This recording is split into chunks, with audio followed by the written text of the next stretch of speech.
15 de julho de 2016. Você sabe o que aconteceu nessa data? A Netflix lançava uma série chamada Coisas Estranhas, ou Stranger Things. Uma série que tinha uma proposta de ser uma homenagem sombria aos anos 80, com suspense, mistério e referências a Steven Spielberg, Stephen King e vários outros. Era um prato cheio tanto para os mais velhos que cresceram na época pegando referências a todo momento, quanto para os mais jovens, com uma trama insana de ficção científica e terror. E foi um estouro, cara. Hoje a gente pode concordar que a primeira temporada é realmente um absurdo, e a série virou praticamente um bebezinho da Netflix. Depois da primeira, eles já confirmaram a segunda logo de cara e depois não parou. Stranger Things era e ainda é a maior série da Netflix, mas ao longo do tempo, a série acabou recebendo várias críticas e muita gente simplesmente dropou da série. Eu, cara, sou um baita fã pra falar a verdade, mas cada palavra desse título é sincera, e me dói eu falar que hoje você vai entender como Stranger Things perdeu sua essência. Bom, eu sou o Davi. Eu sou o Ricardo, seja bem-vindo ao Cê Tá Ligado e bora pro vídeo.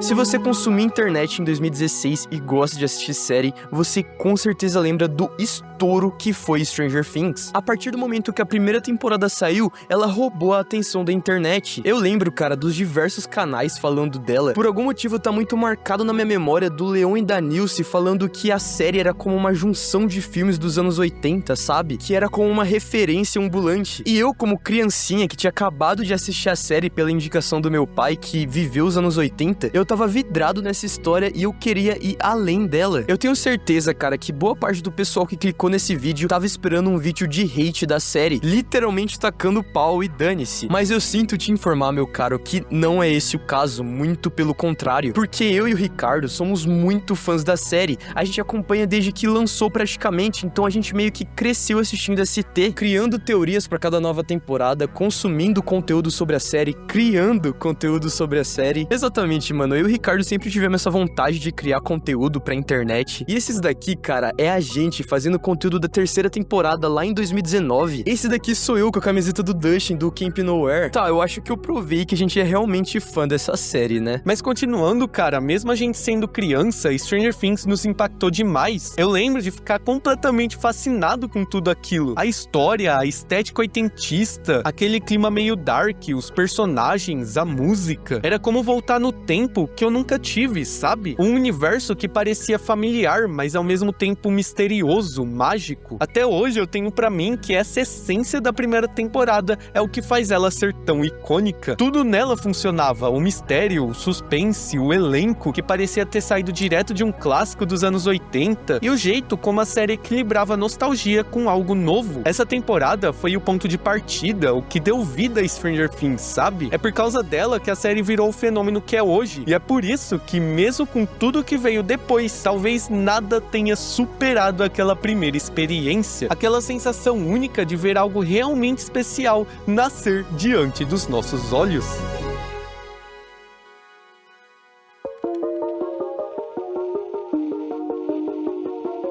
Quando a primeira temporada de Stranger Things lançou, lá em 2016, parecia que a Netflix tinha lançado um raio no meio da cultura pop. A série juntava tudo que era amado nos filmes dos anos 80. ET, Goonies, Conta Comigo, O Enigma de Outro Mundo, Carrie a Estranha. Todos esses filmes, cara, foram filmes que eu fiz questão de assistir depois, sabe? Ver a experiência dos meus pais assistindo a série, pegando as referências, parecia tudo muito irado. Tipo, eu tava adorando aquela história, e se eu pegasse as referências, ia ser muito melhor, né? Era uma homenagem, mas com personalidade. Nenhuma referência parecia forçada, era algo que parecia essencial pra narrativa. A forma como Will desaparece, desesperado, fugindo na estrada, fugindo de uma criatura que a gente não vê, é puro terror do Spielberg. E o que torna tão marcante é isso, é o medo do desconhecido. A gente não sabia o que era esse Demogorgon, o que era esse mundo invertido, e ver as crianças descobrindo isso, indo atrás dessa aventura, era muito interessante pra mim. Parece que saiu direto dos Goonies, tá ligado? A personagem da Eleven também, de ser uma garota com poderes, um experimento do governo, se juntando com os meninos e formando esse grupo icônico, é uma mistura de gêneros entre terror, aventura e drama que funciona perfeitamente simultaneamente, você tem o terror do mundo adulto, com a Joyce e o Hopper tentando saber o que tá acontecendo, a inocência infantil do grupo de amigos, que encara esse perigo e o sobrenatural como se não fosse nada, e até mesmo as relações do grupo adolescente da série, que são temas muito bem desenvolvidos, são temas sérios. A Nancy, por exemplo, perde a sua amiga de infância aqui, cara. Como não lembrar da Eleven chegando do nada e salvando os moleques na pedreira, ela levitando o Mike, quebrando o braço do Troy, a cena dela virando a van do laboratório com os poderes pra eles fugirem de bike, sendo uma clara referência a ET, todo o plot da Joyce, mano, sabendo que o Will tava vivo, conversando com ele, com o alfabeto na parede, o Hopper sacando de tudo e descobrindo que o corpo do Will é fake, a Nancy indo pro mundo invertido do nada. Mano, é absurdo a quantidade de cenas memoráveis que essa temporada tem. E tudo no final se amarrava, os grupos começavam totalmente separados, cada um na sua bolha,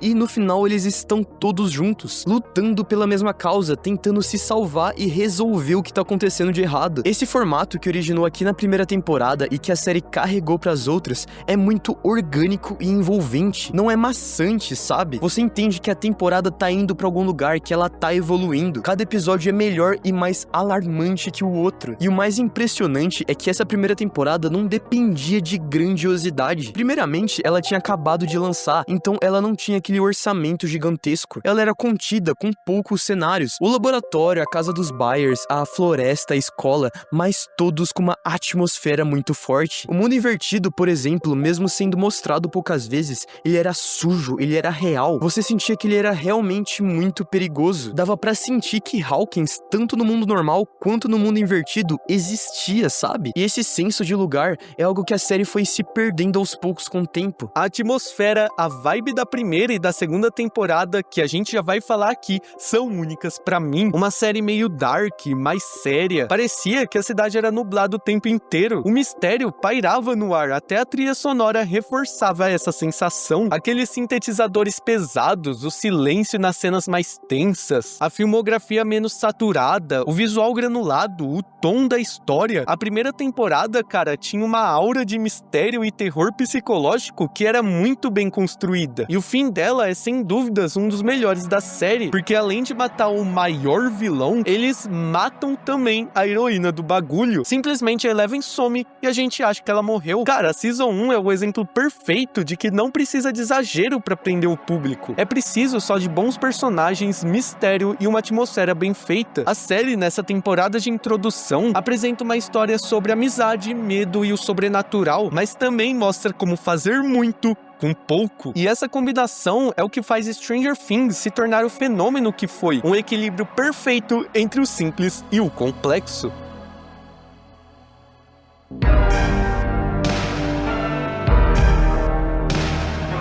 Muita gente diz que a primeira temporada é a mais icônica da série, que a terceira é a mais engraçada, mas a segunda, cara, a segunda pra mim é a melhor da série. Ela é o pico da essência de Stranger Things. É quando tudo que funcionava na primeira fica ainda melhor. Eles sobem ainda mais de nível. A série fica mais sombria, mais emocional e mais bem construída. Com um episódio a mais, agora com 9 episódios, a segunda temporada vem não muito tempo depois da primeira, em outubro de 2017, a época de Halloween. E é claro que eles não iam deixar isso passar em branco. E não só na temática, eles utilizam Halloween como parte da narrativa da temporada. O clima dessa season é muito mais denso, é muito mais pesado, sabe? Hawkins ainda continua com aquele sentimento de cidade pequena sufocante, mas agora tem um sentimento que vem algo muito pior por aí. Lembrando agora do fim da última temporada, eles tinham derrotado o Demogorgon, então não tinha mais como o mundo invertido afetar eles, certo? Não, mano, justamente esse algo pior é simplesmente o chefão master do mundo invertido, que depois a gente descobre que é tudo Vecna, mas beleza. O Devorador de Mentes é um dos melhores conceitos de toda a série. Ele não é só um monstro físico que interfere na vida real, ele é como uma presença, um mal invisível que paira sobre Hawkins e sobre praticamente tudo. É quase como uma força da natureza, tá ligado? E o momento que ele aparece, aquela sombra gigantesca no céu, vindo da tempestade, ele possuindo o Will, mano, aquela cena é simplesmente bizarra. É com certeza disparado uma das melhores da série. O Will vai confrontar o monstro e se deixa possuir por ele. Que bizarro, mano. A primeira temporada era sobre o medo medo do desconhecido, daquilo que a gente não conhece, mas a segunda é sobre o medo do inevitável. A gente conhece o Devorador de Mentes e sabe do que ele é capaz de fazer. Esse monstro agora tá dentro do Will, infiltrado no cotidiano. É literalmente um espião que sabe literalmente tudo que nossos personagens vão fazer. Isso dá completamente o tom de terror da série. E mano, o arco do Will é genial, tá? Pra mim, fácil,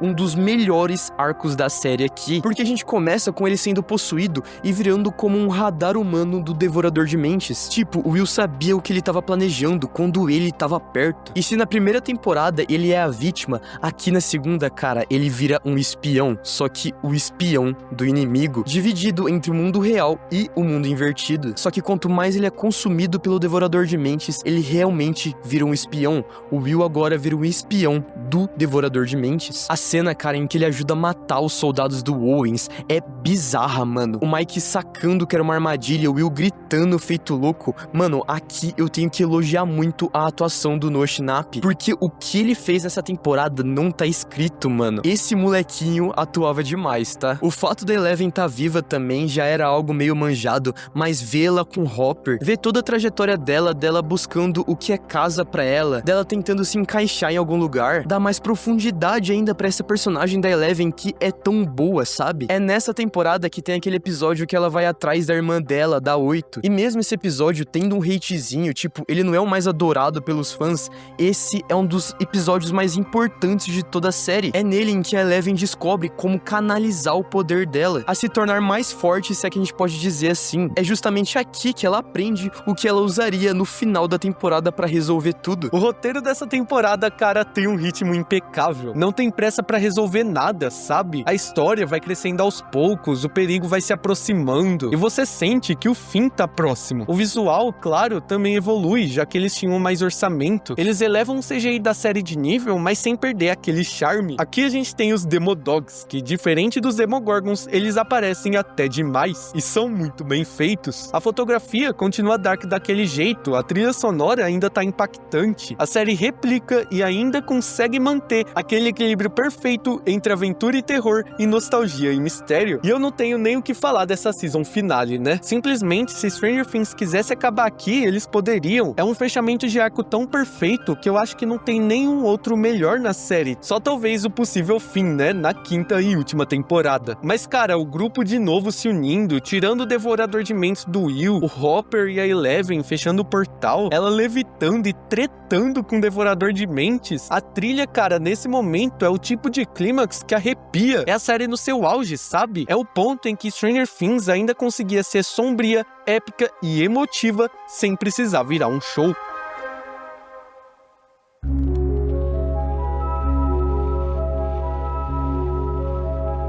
E agora chegamos em 2019, a terceira temporada, e essa aqui divide muitas opiniões, porque ela é uma season bem diferente das outras se você for analisar, e Stranger Things muda completamente de vibe. O clima sombrio e misterioso das duas primeiras temporadas dá lugar a algo mais colorido e adolescente. A série sabia que tinha ganhado muito público jovem e adolescente e pré-adolescente, então ela faz a escolha de agradar esse público. Principalmente ali nos primeiros episódios, a gente tem ceninhas pra agradar essa parte, com o relacionamento do Mike e da Eleven ali dando errado, eles brigando ali. Eles vivem praticamente um filme típico de adolescente dos anos 80. Bom, é verão e os nossos personagens estão de férias, e aquele clima sério e sombrio some completamente. O tom da série muda junto com a temporada, e isso foi uma coisa que me desagradou um pouco, pra falar a verdade. Me fez pensar que a série tinha desvirtuado um pouco da sua própria identidade. O shopping novo, as luzes, as cores, as roupas, o 4 de julho, tudo é muito mais vibrante e alegre,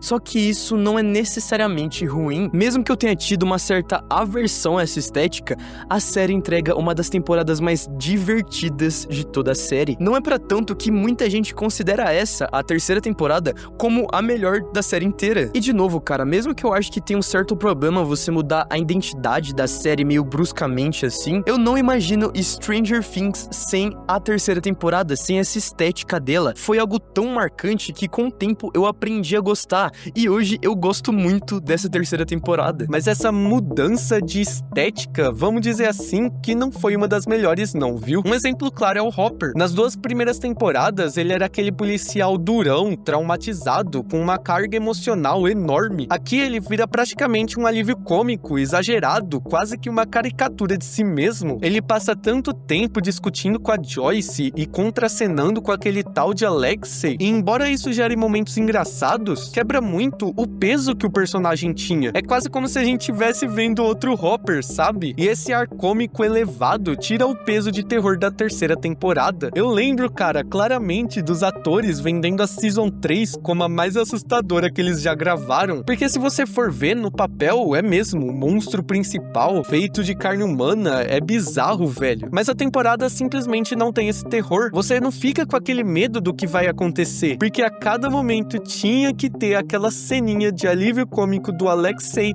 pra fazer a galera rir. E aqui vem um ponto que tira todo esse peso de perigo da série. Ela simplesmente não mata a personagem principal. Todos que morreram nessa temporada foram personagens criados por ela, como o exemplo do Alexei, que era mais do que óbvio que ele ia morrer. É aquele famoso tipo de personagem feito só pra criar afeição com o público e depois morrer logo em seguida. Mas pra ser justo aqui, o ritmo dessa temporada é excelente, tá? Você, cara, consegue matar ela num dia se você quiser. A narrativa é muito divertida e aquela parada de vários grupos acontecendo ao mesmo tempo e no final eles se juntarem, aqui eles fazem com maestria. Tem várias tramas paralelas acontecendo ao mesmo tempo e no final eles amarram de forma perfeita, mano. O momento que o Steve acerta o carro do Billy, por exemplo, ou o Hopper e a Joyce chegando no shopping na hora H, são momentos icônicos e memoráveis de Stranger Things que, pô, não tem como apagar. Toda a parte do laboratório russo debaixo do shopping é genial e feito, né, executado de forma muito boa, mano. Por que não fica algo jogado, algo muito surreal? O grupo do Dustin com a Robin, com o Steve, com a Erica descobrindo tudo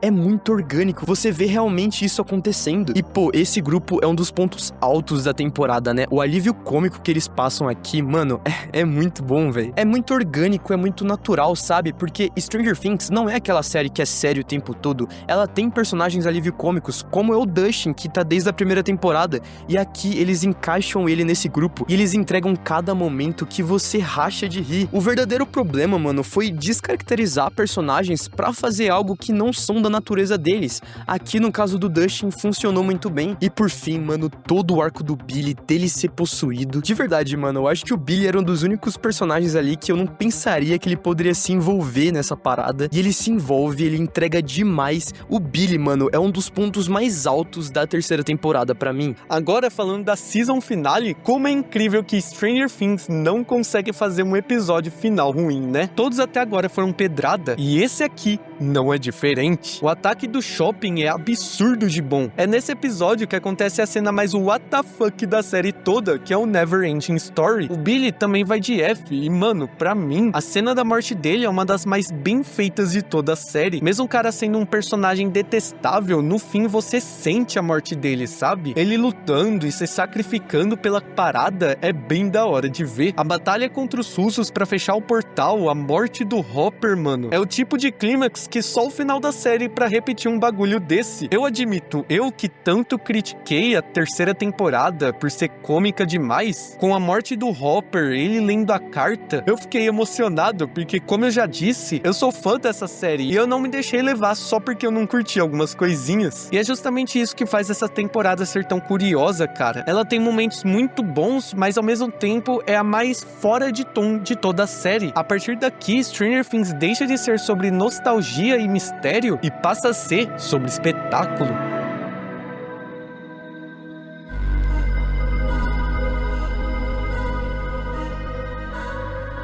Depois da terceira temporada, que foi praticamente um festival de cores, Stranger Things volta aqui em 2022 com uma proposta diferente, mas igual ao mesmo tempo. A quarta temporada é a mais madura, por assim dizer, porque além de ser sombria e bota sombria nisso, ela continua com aquele tom leve e cômico. Eu gosto de colocar a quarta temporada como a mais ambiciosa de todas. É como se a série unisse tudo que construiu até ali. O terror psicológico das duas primeiras temporadas, o visual vibrante emocionante da terceira, tudo isso em uma temporada só, tudo isso numa história grandiosa. E grandiosa, cara, eu não digo só no enredo ou nos efeitos especiais. Literalmente, a quarta temporada é a maior de toda a série. Ela tem quase 13 horas de duração. Se serve de comparação, a terceira temporada tem 7, ou seja, a quarta é quase o dobro dela. E isso, cara, resultou na season mais ambiciosa já feita. Eles juntam 4 temas em uma única temporada: o plot do laboratório, dos russos, do Vecna e da Califórnia. E cara, dá pra sentir que o tom mudou.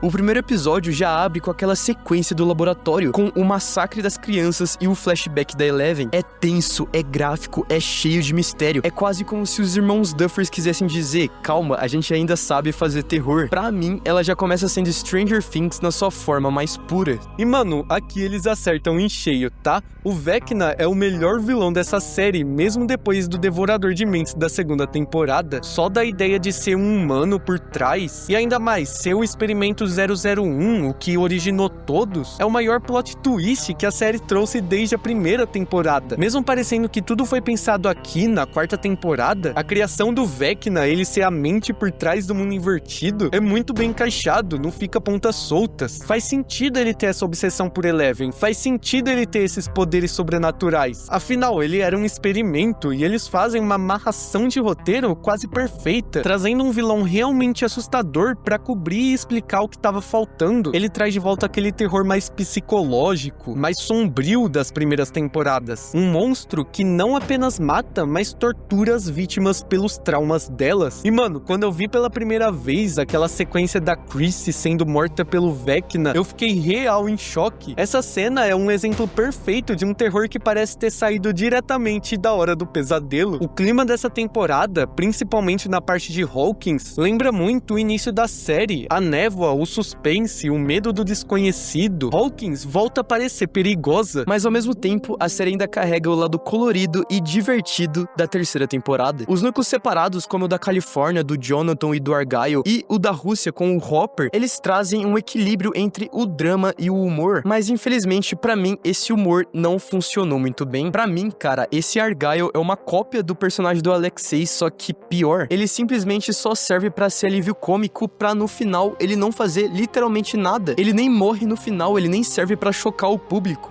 No caso, essa função é de outro personagem. Mas eu não vou falar mal do Ed, muito pelo contrário. Pra mim, esse cara é um dos melhores personagens já feitos por Stranger Things. Se ele tivesse desde a primeira temporada, ele seria intocável, sabe? Pra mim, é quase como um desperdício matar um personagem tão bom como o Ed, mas meio que todo mundo sabia que em algum momento ele ia morrer, porque é essa a fórmula de Stranger Things. Eles trazem um personagem novo, faz a gente se apegar com ele e depois matam ele de forma heróica. Mas aqui eles fazem bem feito, tá? É realmente emocionante, você realmente fica triste pela morte do Ed. E eu afirmo aqui, cara, a cena da Max fugindo do Vecna com Running Up That Hill é uma das mais icônicas de toda a série. Todo o arco dela é absurdo e tem sim que ser lembrado como um dos melhores que a série já construiu. Ali, Stranger Things volta a ser emocional, simbólica, com peso de verdade. Essa cena representa a luta interna da Max contra o medo e a culpa. Só uma pena que no fim, quando eles matam a personagem numa cena absurdamente triste, eles decidem revivê-la pelo poder do protagonismo. E é aqui que entra o ponto pra mim. Stranger Things amadureceu, mas eu acho que ela quis ser grande demais. Os episódios são enormes, cheios de tramas paralelas, e eu sinto que a série se perde um pouco ao fazer isso. Você sente que ela tenta repetir o que é Stranger Things, o impacto das primeiras temporadas, só que agora em escala blockbuster. E sim, ela até consegue e agrada muita gente, mas vendo o trailer agora da quinta temporada, eu sinto que ela virou tipo um Vingadores, não tem mais aquela vibe Stranger Things. Parece muito um produto da Marvel. Faz um teste aí, mano. Compara a quarta com a primeira temporada, parece duas séries totalmente diferentes. Tá claro que teve mudanças ao conforme o tempo, a série cresceu como nós também crescemos. Dá pra dizer que a quarta temporada é um reflexo da própria Stranger Things, uma mistura de nostalgia com muita ambição. Ainda boa, ainda muito emocionante, mas longe daquele mistério puro das primeiras temporadas.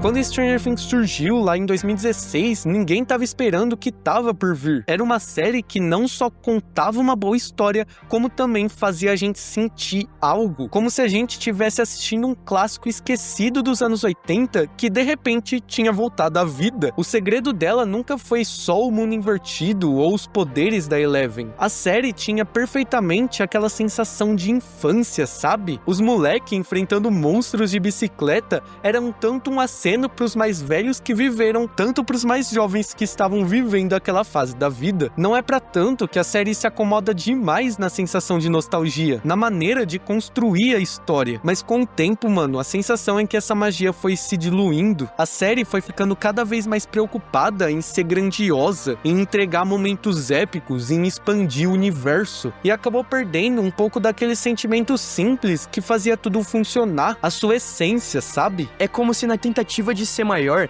ela tivesse esquecido o motivo dela ser tão boa no começo. Porque Stranger Things nunca precisou de explosões ou efeitos especiais pra ser impactante. Um mistério bem feito, uma atmosfera dark, personagens bons e uma vibe oitentista marcante era tudo o que Stranger Things era. Eram essas pequenas coisas que tornavam Stranger Things única. Hoje parece que tudo precisa ser um show, sabe? A gente sente falta daquela aura de mistério, daquela simplicidade que fazia Hawkins ser tão real. Mas é óbvio, cara, que não dá pra ficar igual, não dá pra permanecer igual pra sempre. A série evoluiu, ela mudou. Assim como a gente, que crescemos assistindo ela, mudamos, seja nossos gostos ou quem somos. Mas uma coisa, cara, eu tenho certeza que nunca vai mudar. É que toda vez que eu assisto Stranger Things, eu tenho o mesmo sentimento. E é por isso, cara, que mesmo com altos e baixos, a série ainda tem o poder que muitas outras não têm. O de fazer a gente lembrar o que é ser criança de novo, mesmo que por alguns episódios.